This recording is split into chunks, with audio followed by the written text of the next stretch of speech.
Alright, I want to talk about villains and what makes a good bad guy. I got kind of a theory about this. I'm going to dive a lot into the world of movies and shows and things that I've loved, but I'm also going to explain how this applies to storytelling that goes beyond creating that sort of thing. I grew up mostly in the 90s, which was just a fantastic time for villains. In all the Disney movies back then, the bad guy song was one of the best.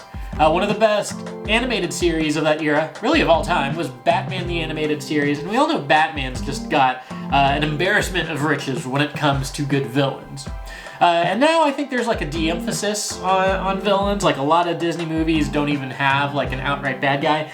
And I don't think that's a bad thing. Like, I think it's great to move beyond the binary of just seeing some people as evil because they're evil and that's their role in life, and making it more about people's choices and actions. But I can't have grown up in the era I did without developing a good respect for the art of villain making. And here's my theory of what makes for a good villain. The stakes come from the decisions your hero has to make. More often than not, a great villain is faced with the exact same set of choices. It goes down a different path, and you just see the different places that takes them. Above me, you can't really tell, but that is a poster of Baymax, because I love Big Hero 6. And I think that movie is really a film about grief. In it, the hero, named Hero, faces a devastating personal loss, as does his nemesis. But the thing is, Hero processes his grief, he confronts it, and he ultimately even learns to let go of some of the things that were helping him cope. The villain of that movie refuses to let go of his loss, and you see where this takes him. A lot of great stories go this way, like Aaron Burr and Alexander Hamilton.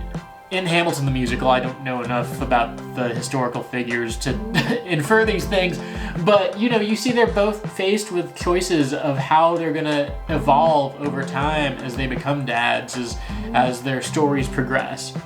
And so if you're wondering how to create a good villain, just explore this route.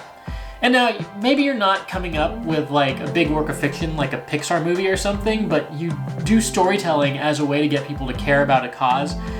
It's easy to understand that like you might not want to highlight people as villains, because that often conflicts with what you're trying to do.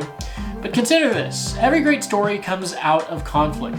So even if you're personifying it differently, how can you make a different decision, a different choice around the same decision, be the thing that separates your main character from their opposite?